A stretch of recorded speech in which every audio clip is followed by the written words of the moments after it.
নমস্কাৰ কৃষক বন্ধুসকল, আজি আপোনালোকক দেখুৱাবলৈ আহিছোঁ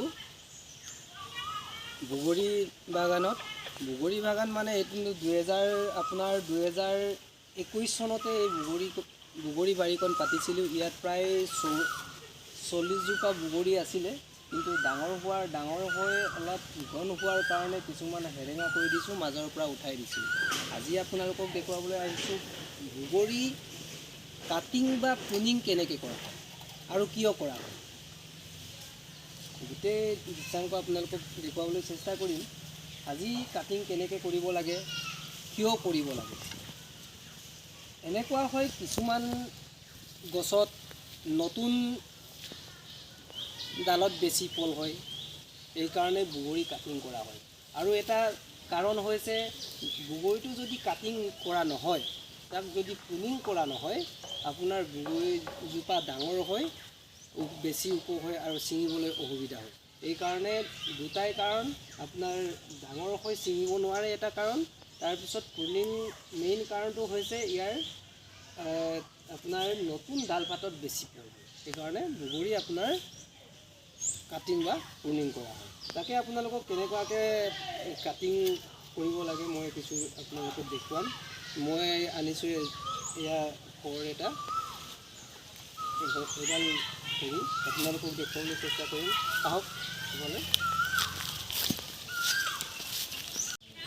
এয়া যোৱা বছৰ ক'ত কাটিছিলোঁ, এই দেখিছে আপোনালোকে যোৱা বছৰ ইয়াত কটা হৈছিলে। তাৰ পৰা আপোনাৰ 4-5ডালমান পুলি ৰাখিছিলোঁ। ইয়াত যথেষ্ট পুলি আহে, কিন্তু ইয়াত খুব বেছি 6ডাল অতিৰিক্ত হ'লে 6ডাল পুলি, 4ডালৰ পৰা 6ডাল পুলিহে ৰখা হয়। তেতিয়া আমি কাটিং কৰোঁতে সাৱধান, সদায় বস্তুটো সমান হ'ব নালাগে, যাতে বৰষুণৰ পানী ৰৈ থাকিব নালাগে ইয়াত কটা জেগাত। সেইকাৰণে আমি হেলনীয়াভাৱে ইয়াৰ পৰা অন্ততঃ যোৱা বছৰ কটা নাই কমেও আপোনাৰ এবেগেত ওপৰত আপোনাৰ কাটিং কৰিব লাগে। এয়া এনেকৈ কাটিং কৰি গৈছোঁ।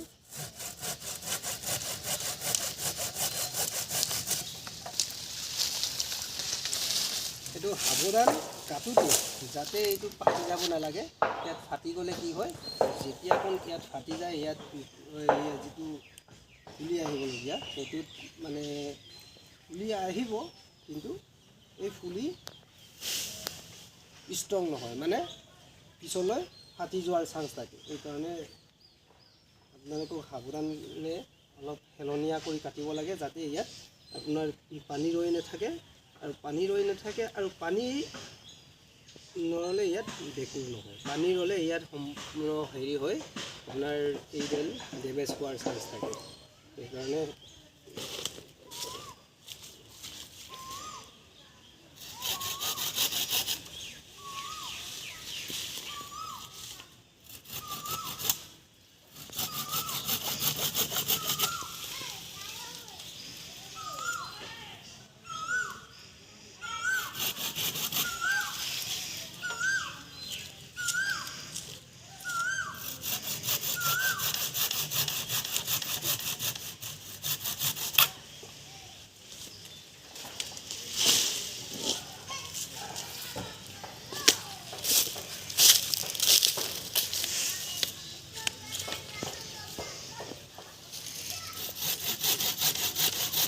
এজোপা কথা হ'ল অলৰেডি, এতিয়া অন্য এজোপালৈ আহিছোঁ।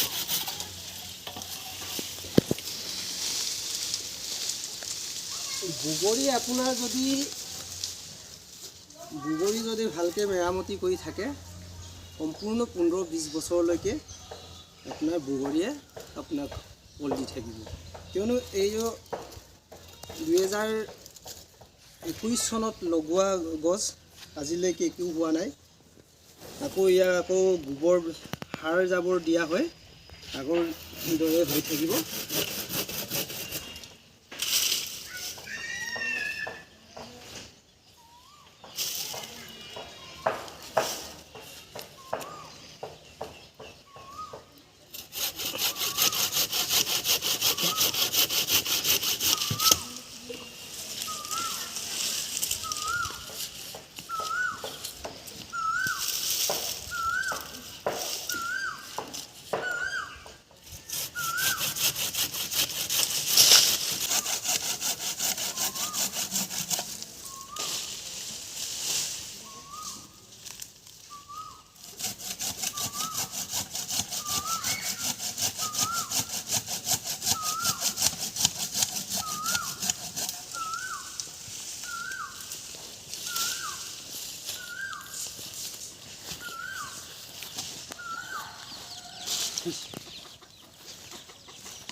ইস